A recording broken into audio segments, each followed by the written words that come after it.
Welcome and thanks for joining us on another episode of the WealthTech Insider. I'm your host, Danni Grande, and today I'm joined by our very own Simon Betchley.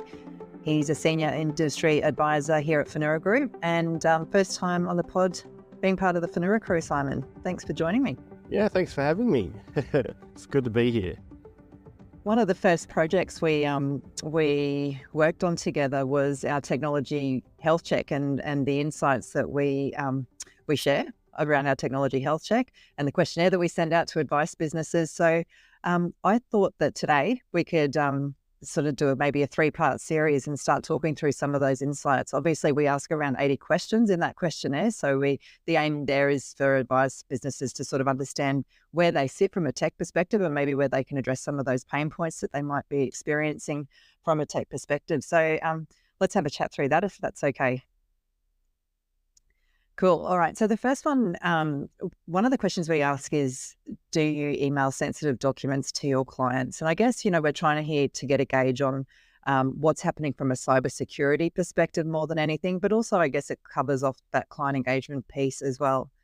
And we have at the moment, as of today, 72% of respondents are still emailing sensitive documents to their clients. So we'd assume that is statements of advice, fact finds, potentially some of those things that accompany the advice process around bank statements, potentially all that sort of things that are going back and forth between email. What do you think of this? Look, so I did actually do a little bit of research on this one.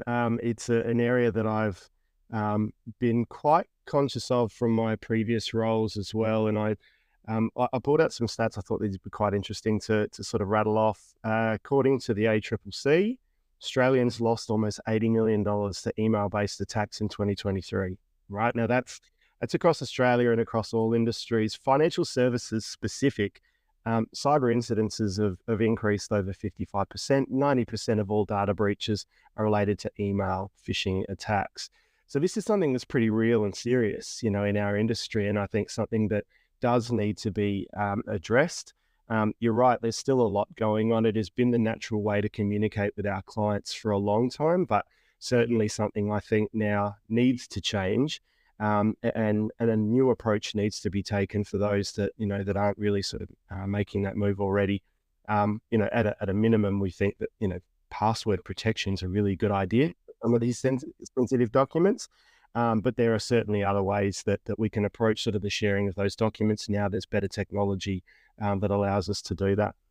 Do you think that it's probably a bit of a two-way thing too, right? It's the advice business sending the document, but then on the other end, it's the, how does the client handling that email when they receive it on their end? Are they sort of leaving their computer open and not shutting it down? And, it's sort of up to us to kind of educate the clients if we are going to continue, like you say, to, at the very least, password protect.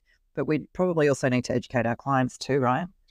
I think you're right. And, with the volumes of emails that go on these days, you're right. It's not just sort of if they receive it and if they leave it open, but with the volumes that come through, sometimes email are pushing these things to junk.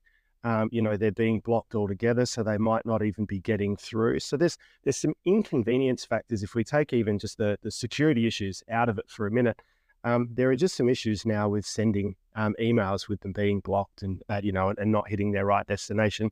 I mean, God forbid you send it to the wrong person. Also not a great outcome. But absolutely, once they hit the right person, which of course is the intent, are they being hacked or accessed via the inbox, or where most of these are actually occurring is in transit, right? They're being intercepted between being sent and being received by the intended person. And, and if they're not protected along the way, that's where the biggest issues are occurring. Yeah. Okay. So I'm sort of thinking, we talk a lot about this. One of the ways that you can sort of address this problem is by implementing a client portal into your advice business. And that sort of means that you're working with a system that's, purely focused on handling sensitive documents and having, good security protocols in place. Client portal does come with bells and whistles sometimes as well, that it might not be overly, appealing or attractive to an advice business. But what do you think about client portals? Yeah, look, I think, we obviously see them a lot in our space, and there's been quite a surge of portals that have popped up specific to financial services as well. I think, they're a great idea and they have some benefits around them too. But before even considering those, there might even be just sort of some incremental improvements that people can make to the security. We talked about password protecting. Just as a minimum, if you're sending anything via email, you can password protect those files. Share passwords via SMS or over the phone with clients. Also using things like SharePoints and Dropboxes, those encrypted file sharing services. We see them really commonly used, and I think people kind of forget that they're available to you. You might already have them in business, and there are certainly ways that you can share things securely. Digital vaults are another one, but the client portals themselves, I think, have grown in popularity because they serve a purpose greater than just that digital sharing piece, the secure sharing. They're data gathering, they are client engagement tools, they're a way of communicating on more things broadly as well.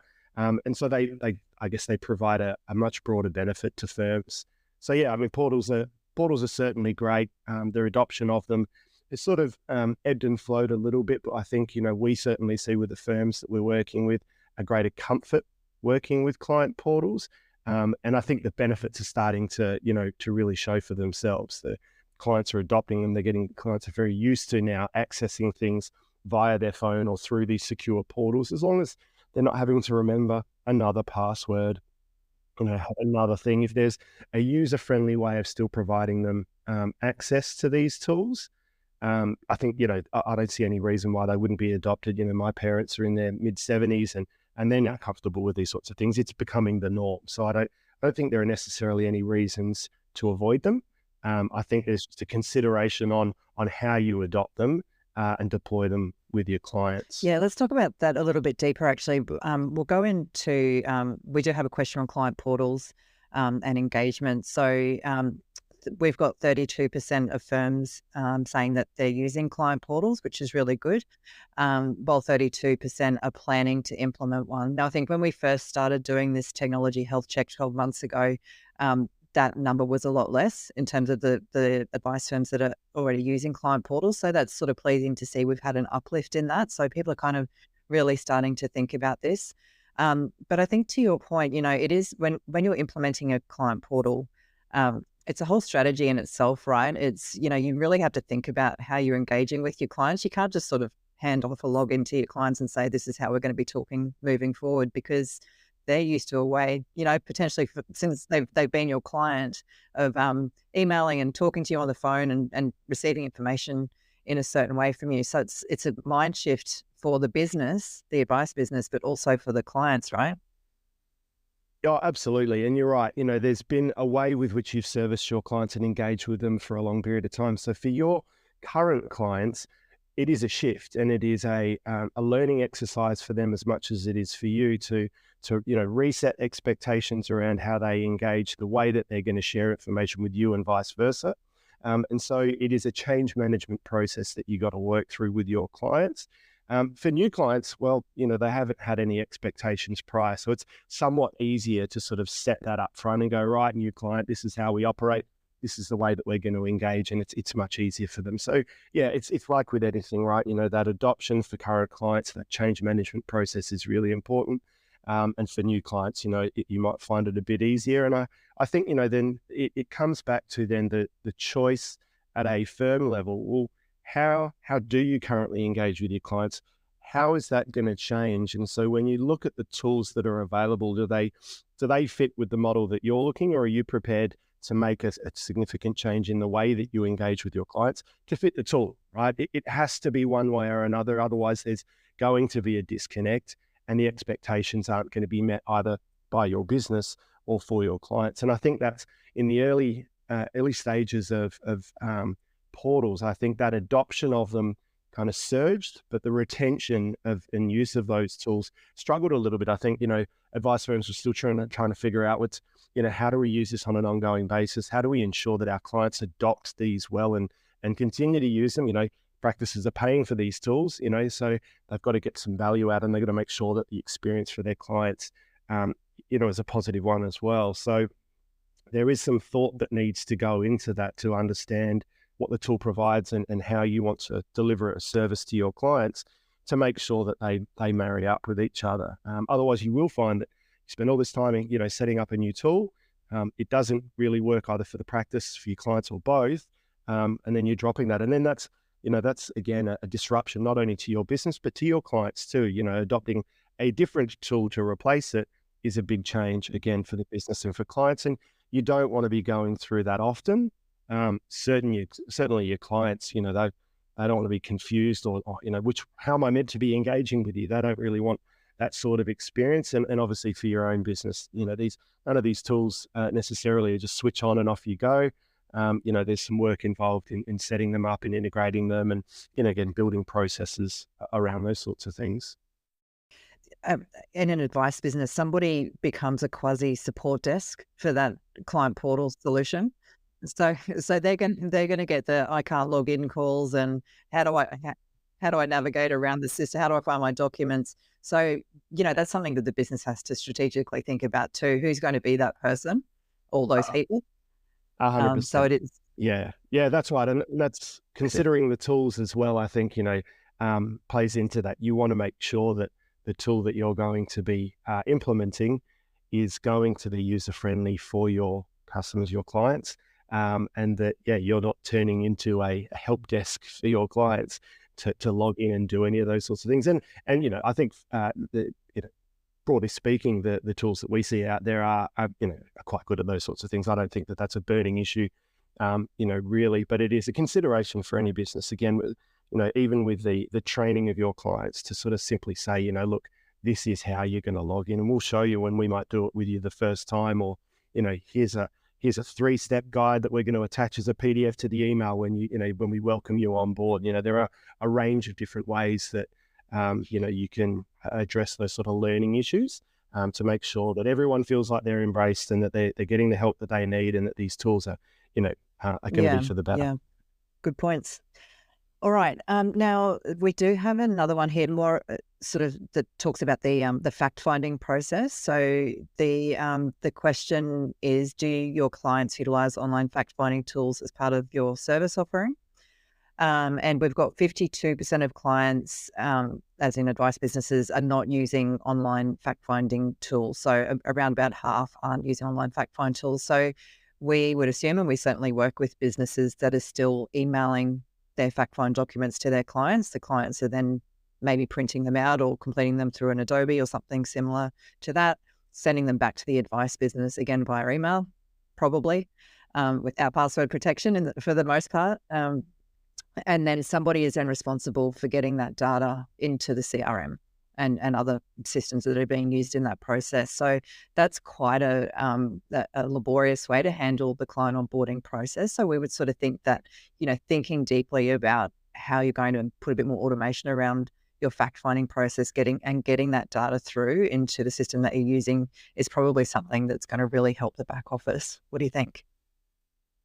Yeah, definitely. And I think it goes back to my point around initial adoption. And I think the premise is sound. If we can facilitate a much easier way for our clients to provide us with information, and we know that there is a ton of information that we need to capture from our clients, if we can streamline that, not only for our own business by reducing rekeying, and obviously by giving the client a better experience and a more engaging one, well, that's great. But I think no one wants to be sent a questionnaire with 400 questions in it. That can be perceived as lazy, right? Why am I having to do all of this work? But also, we know that most clients don't know how to source this information. It's very time consuming, stressful for them to do all of these sorts of things. But I think overlaying that also is the reality that in most advice businesses that we engage with, they don't capture all 400 data points at once at the beginning. That's not the reality of the journey. Their journeys with clients may look, it may break it down into 2 or 3 parts. They do some initial gathering of information from their client to understand who they are and what they want to talk about with you. And that's sort of, sometimes that's, qualifying, are they the right type of fit for us as well? We meet with the client, we ask more questions, we gather more information. subject to that, we might then engage them and we want further information, but now specific things because we know what sort of advice we're going to give them or what strategies we want to discuss with them. So there are going to be sort of these consequential additional sort of gatherings of information along a journey rather than a once-off capture. And I think that was maybe where these digital fact find solutions sometimes missed the point and tried to present all of it up front at once, and that's not really how it works. So being able to adapt that data gathering process to be facilitated, a couple of times throughout the journey and in different ways, right? There will be some stuff that clients are more than happy to just fill in a simple form and they can submit that. And again, portal's great for that. Digital fact find's great for that sort of stuff. There's going to be other things that they don't know the answers to. They're going to have to go looking for them. But maybe that's where the role of the advisor and their office helps to go and gather that information with third-party authorities, right? We can go and we can do those sorts of things. And then there's going to be other stuff that will come out in conversation. And so, I think the consideration for the advice business is, at what stages do we want to capture what information? What is the right way to do that makes the client comfortable and happy with the way that they're able to deliver that? It's a great experience on all parts, and it is fluid, right? And so everything I just said for the next advice practice might happen in 2 tranches. It might happen in 5 tranches, and that's sort of where each advice business is different. And so I think the adaptation of these tools is to enable that, I guess that, multi time gathering of information. It's the terrible words for it, but you know what I mean. You're sort of giving them the ability to capture it over time in different parts rather than all at once. I think that's it too, right? These tools aren't going to solve 100% of the problem or take 100% of the burden away from your team members. But the point is that it's going to reduce the workload significantly, if adopted appropriately and adopted strategically and all that sort of stuff, which is the point of the whole exercise, right? We're not kind of grabbing a silver bullet and hitting it with a stick that's going to... I think so. And I think as well, for the software vendors out there, I think one of the considerations is if we're going to ask someone to give us all this information, what do they get back? What do they get in return for that?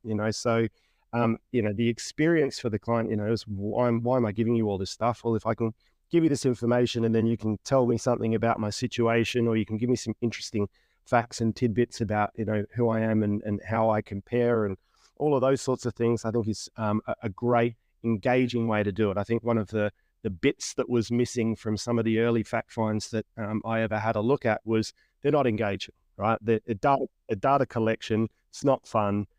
It might be a bit easier for the advisor because at least it goes straight into their CRM. They don't have to rekey that information.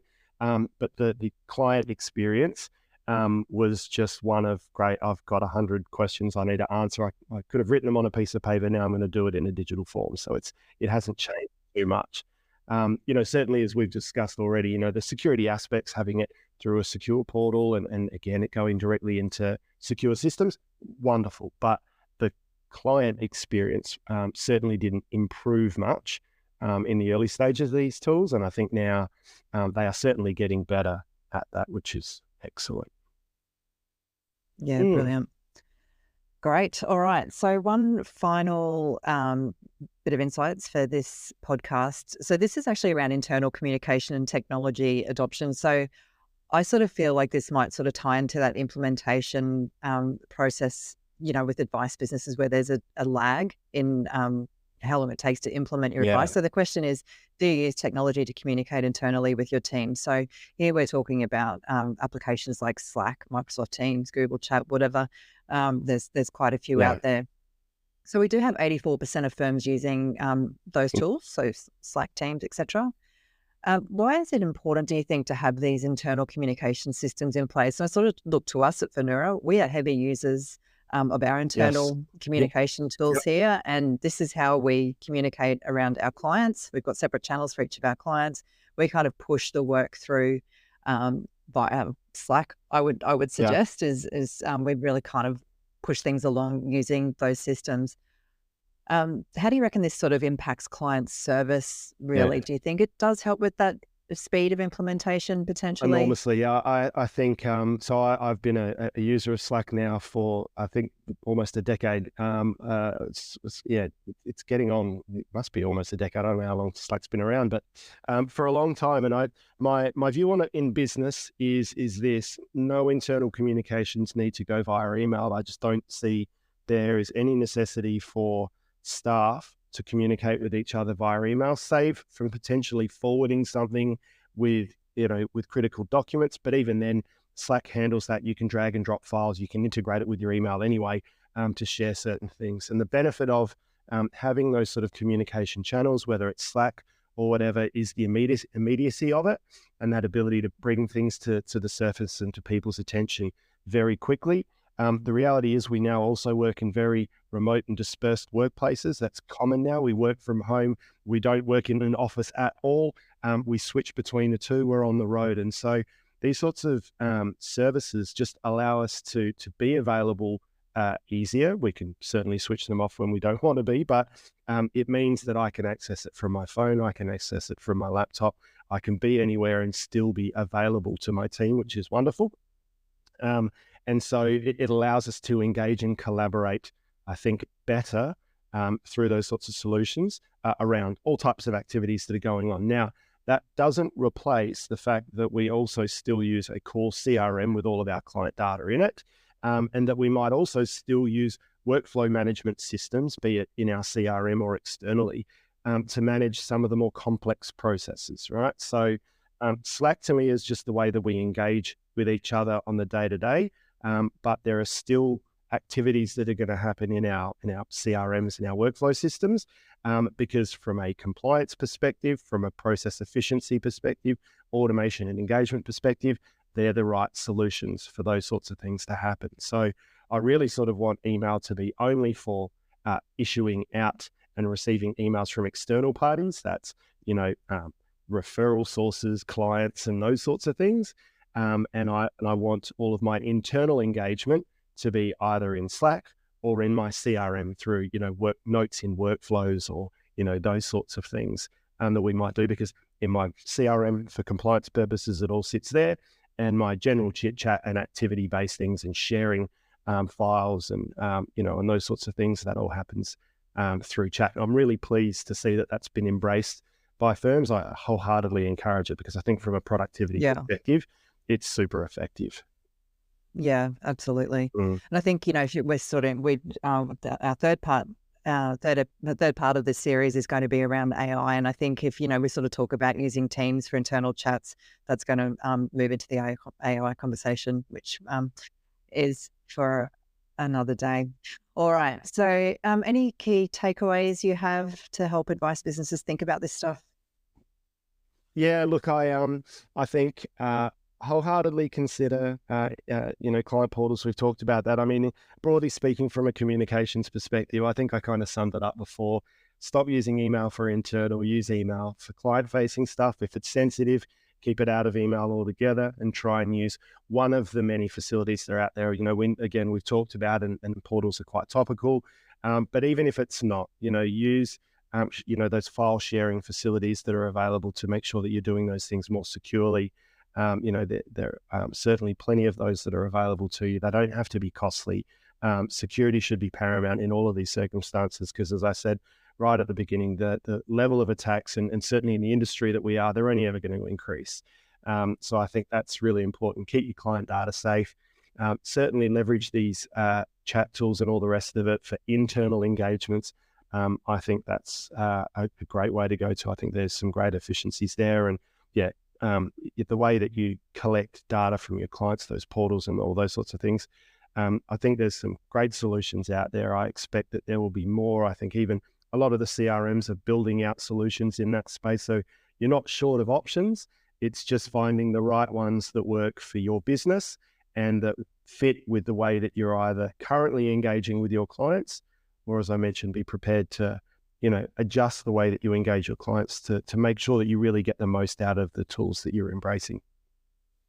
Amazing. I think I might add one in there too around, don't be afraid of providing your clients with a client portal. We sort of often get that resistance with, especially older clients, not necessarily feeling comfortable about providing those clients with a client portal. But, I think if we think back, we've been through a COVID situation globally. So people have been used to logging into their MyGov online and doing their online banking and, doing their groceries online and all that sort of stuff. So they are used to that mobile, more engaging way and a more modern way, I think, of doing business online. So I think that we can sort of, help clients through that. And I think we don't need to necessarily worry and make that a roadblock necessarily for adopting a client portal. Sure, there might be, a handful of clients that are just not going to do it. We do totally understand that. But I think for the bulk of clients, we certainly have really good results with our businesses that are adopting client portals. Yeah. Awesome. Thank you, Simon, for joining us today. And thank you for listening to another episode of the WealthTech Insider. If you haven't already, you can go and complete our technology health check at www.finuragroup.com to get an idea of how your business is tracking and where you could potentially make some improvements with your tech stack. Don't forget to subscribe to the podcast, leave us a review and share the episode with your network. And we look forward to seeing you next time.